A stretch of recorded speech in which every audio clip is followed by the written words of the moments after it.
dreamers. I dream of you, then you appear. Together we became a more love, a more resplendent life, you and I.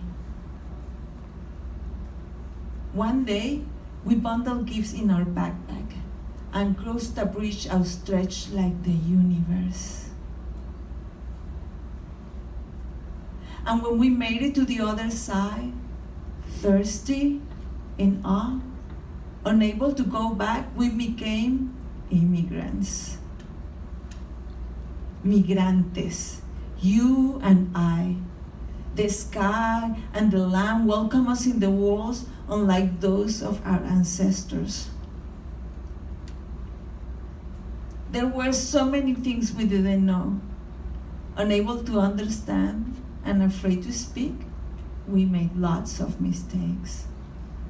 And when I read this to children, I always like to tell them that I made those drawings.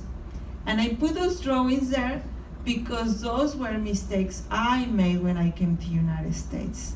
Like in this picture, you see the mom and she has, what is that in her hand? Can you see? She has a telephone. When I came to the United States, I was always afraid of answering the telephone. I didn't want to answer the telephone because I could not deal with the conversation. I was able to say something like, hello, hi, but I could never deal with the answers. And I made lots of mistakes. Once I signed for something that I had to pay to my bank a monthly fee for something, and I didn't know until years later.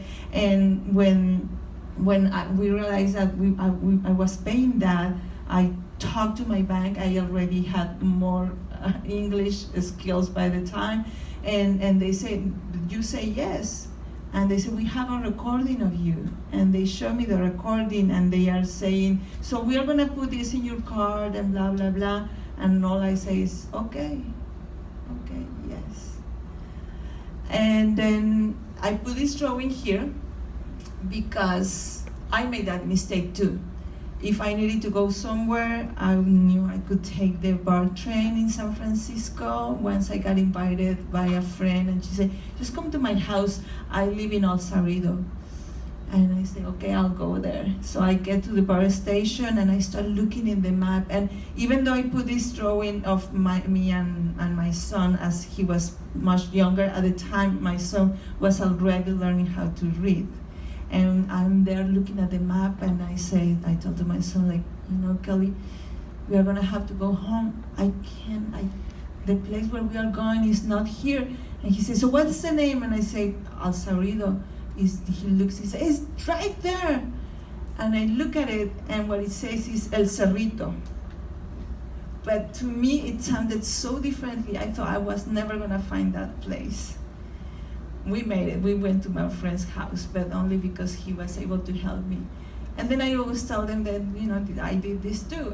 Once I went inside the fountain with my son, and of course we didn't know we couldn't be there until it happened a little more than that. He took his diaper, he went inside, we were swimming. And now this was San Francisco, and this was the parade, the Pride celebration. And it was really hot. And after we swam there and everything, then I guess people got inspired, so they took off their clothes too, and they went inside. And everybody was very happy inside the fountain, until the police people came and they said, can't do it. So this mom who cannot understand English and cannot speak it either, the only thing that she can say is, I.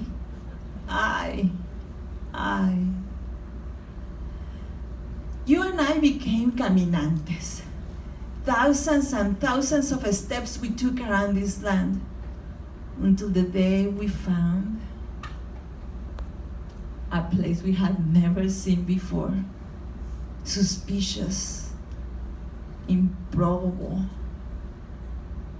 unbelievable, surprising, unimaginable, where we didn't need to speak. We only needed to trust. And we did. And as you can see, finally the song comes out. Books became our language. Books became our home. Books became our lives. We learned to read, to speak, to write, and to make our voices heard. Someday, we will become something we haven't even yet imagined. But right now, we are stories. We are two languages. We are lucha. We are resilience. We are hope. We are dreamers, soñadores of the world. We are love, amor, love. And in my country, in Mexico, when we finish a story, we say something like this. We say, y colorín colorado, este cuento se ha acabado. And that's the end of this story.